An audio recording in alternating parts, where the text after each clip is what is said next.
안녕하세요. 새누리당 대변인 이상일입니다. 오늘 북한이 1차 핵실험을 한 지 6주년이 되는 날입니다. 북한은 아직도 핵을 포기하지 않고 있으며 핵으로 대한민국을 위협하고 있습니다. 2004년 11월 노무현 당시 대통령은 미국 로스앤젤레스를 방문한 자리에서 핵이 자위 수단이라는 북한의 주장에는 일리가 있다고 말씀하셨습니다. 우리 국민은 그때의 그 발언을 잘 기억하고 있을 겁니다. 노무현 전 대통령 발언이 나온 2년 뒤인 2006년 북한은 1차 핵실험을 했습니다. 민주통합당 문재인 대통령 후보는 노무현 정부 시절 청와대에서 비서실장 등 요직을 거친 분입니다. 그런 문 후보께 질문 하나를 드리고 싶습니다. 북한 핵실험 6주년을 맞아 노무현 전 대통령의 2004년 발언을 어떻게 생각하는지, 그에 동의하는지 여쭙고 싶은 것입니다. 우리 군의 기강과 관련해서 말씀드리겠습니다. 북한 병사 1명이 최전방 군사분계선을 넘어 우리 군의 전방초소 생활관까지 내려올 동안 군 당국은 이를 전혀 파악하지 못했다고 합니다. 지난달엔 강화도에 탈북자가 들어왔는데도 그 사실을 주민이 신고하기 전까진 당국은 모르고 있었다고 합니다. 군의 최전방 경계태세가 이처럼 허술하다니 불안감을 느끼지 않을 수 없습니다. 이번에 귀순한 북한군이 비무장 상태였기에 망정이지 만일 무장을 하고 침투했다면 무슨 끔찍한 일이 벌어졌을지 모를 일입니다.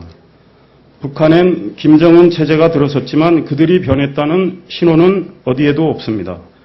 우리 군에 조금이라도 허점이 있으면 안 되는 이유입니다. 군의 기강은 아무리 강조해도 지나치지 않습니다. 국민의 생명과 국가의 안위가 직결된 문제이기 때문입니다.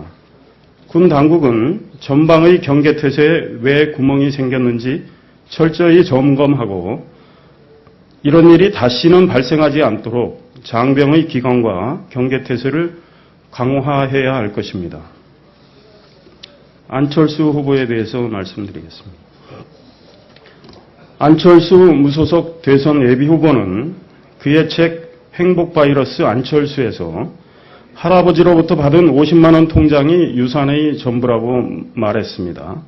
그러나 언론 보도에 따르면 안 후보는 고등학교 3학년이던 1979년 조부로부터 토지와 건물을 증여받아 1994년 그걸 팔았습니다.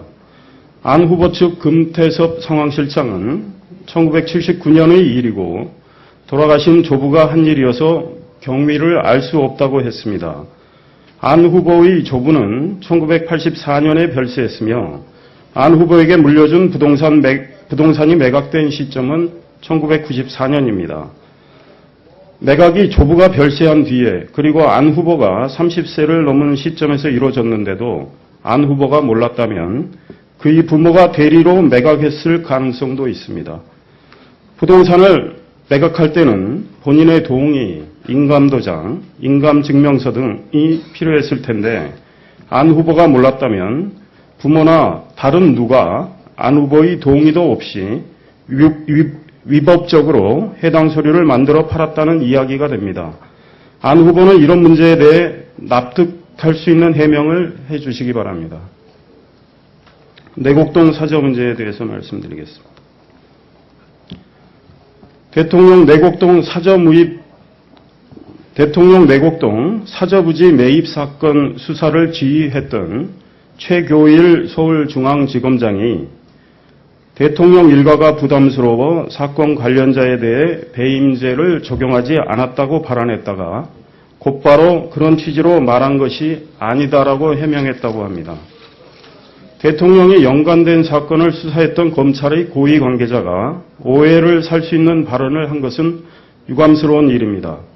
국민적 관심사인 사건에 대해 수사를 한 검찰 고위층의 신중치 못한 언행은 검찰에 대한 국민의 불신을 초래할 뿐입니다. 내곡동 사저 문제와 관련해 민주통합당 추천으로 특검 수사를 하게 된 이광범 특검의 어깨가 무겁다고 생각합니다. 이 특검은 공정하고도 객관적인 수사로 진실을 명확하게 밝혀주셔야 할 의무가 있습니다.